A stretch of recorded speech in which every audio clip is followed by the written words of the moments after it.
نوری نەمر لە نووسینی محەممەد فەتحوڵڵا گولەن. خوێندنەوە هیوا کۆی. خوێندنەوەی ئایەت و حەدیث محەممەد عەبدوڵغەنی. ئەی خونچەکانی ئومێد،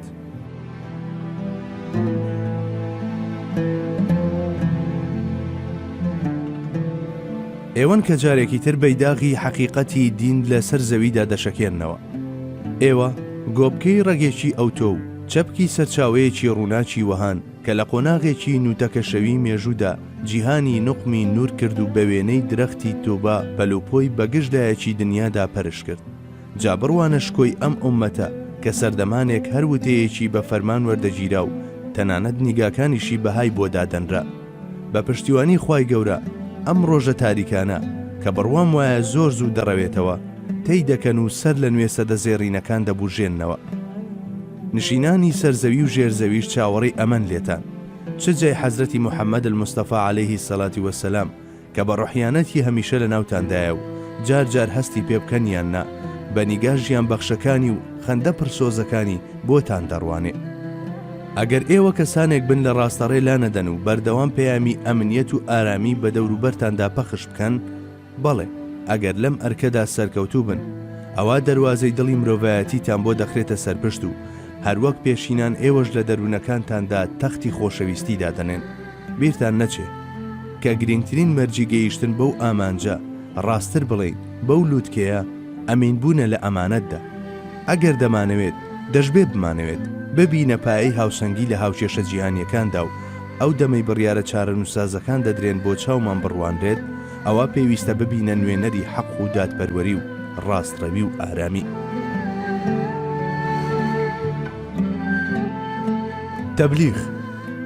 سێم تایبەتمەندی پێغەمبەران بریتیە لە تەبلیغ.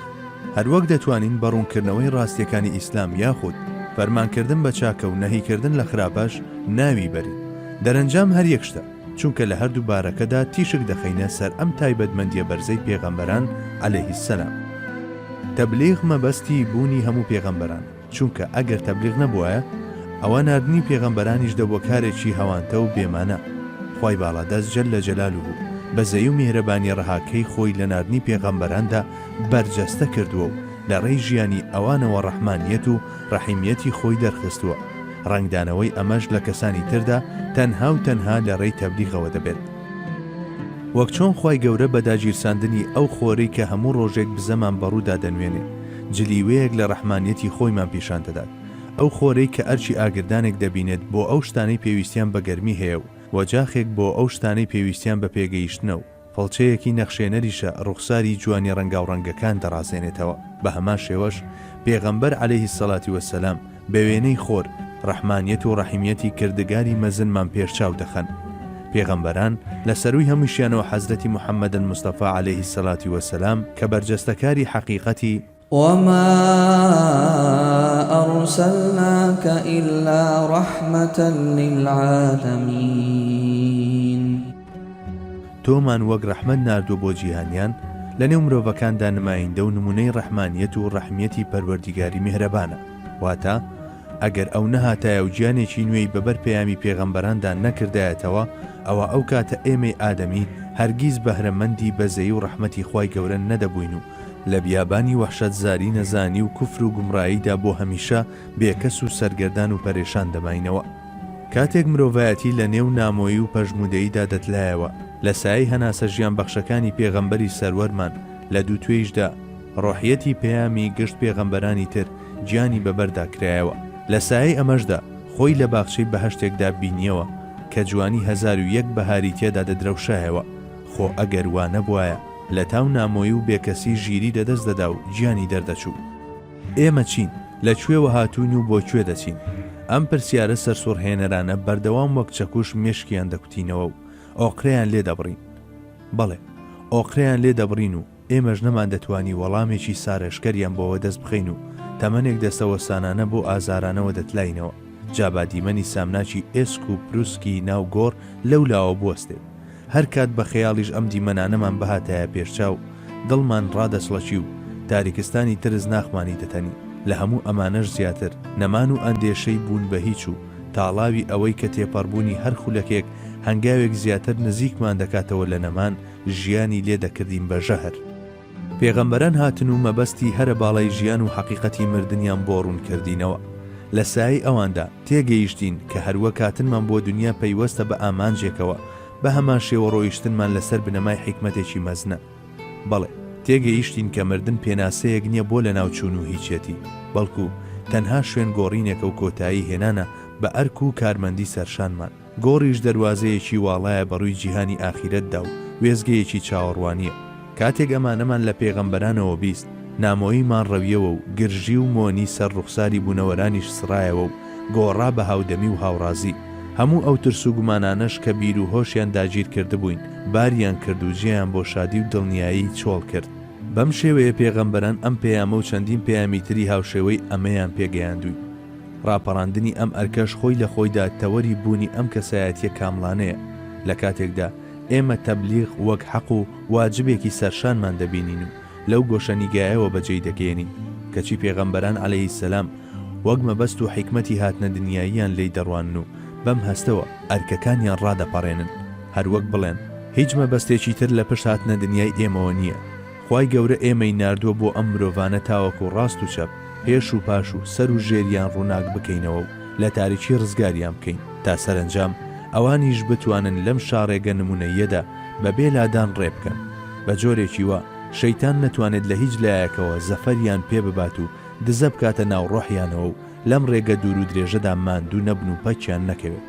بەڵێ دووبارەی دەکەمەوە دەڵێم ئێمە وەک ئەرک و فەرمانبەرێک تەبلیغ بەجێدێنین لە کاتێکدا پێغەمبەران وەک چەق و مەبەستی بەدی هاتنیان هەڵدەستن بەم فەرمانبەریە پیرۆزە.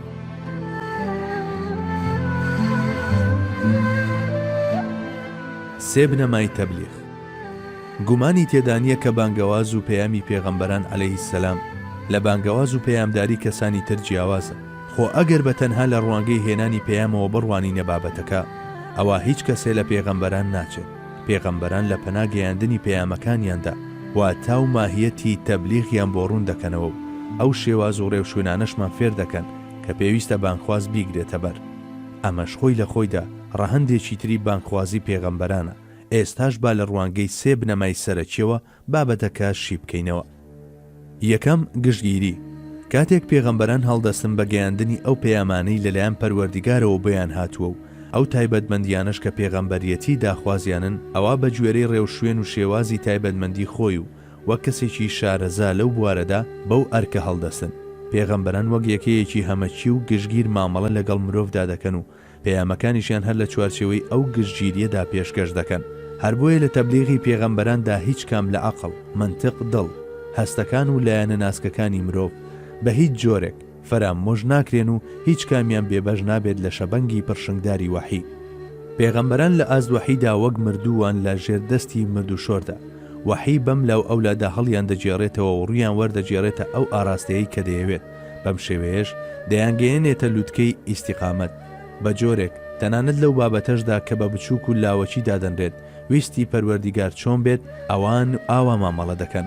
آخر پێغەمبەرایەتی ئەم جۆرە تەسلیمیەتەی دەخواست. هەر بۆیە پێغەمبەران بەو پەڕی هەستیاریەوە ڕەچاوی ئەم خاڵەیان کردووە.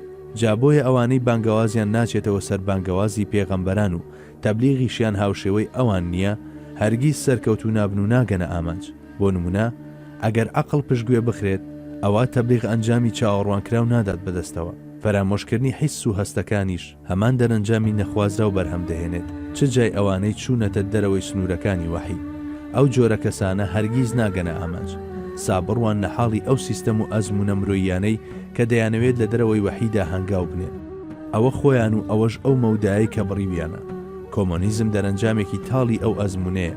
ئەوە تا سەردەمانێک بارستەیەکی فراوانی لە خەڵکانی هەڵخەڵەتا و ڕاپێچکراوی نێوزەرکاوی ئارەزوبازی و نەداریدا بۆ بەرخۆی و لە زۆرێک لە وڵاتە هەژارەکاندا بووە فریادڕس و خەونی خۆشگوزەرانی.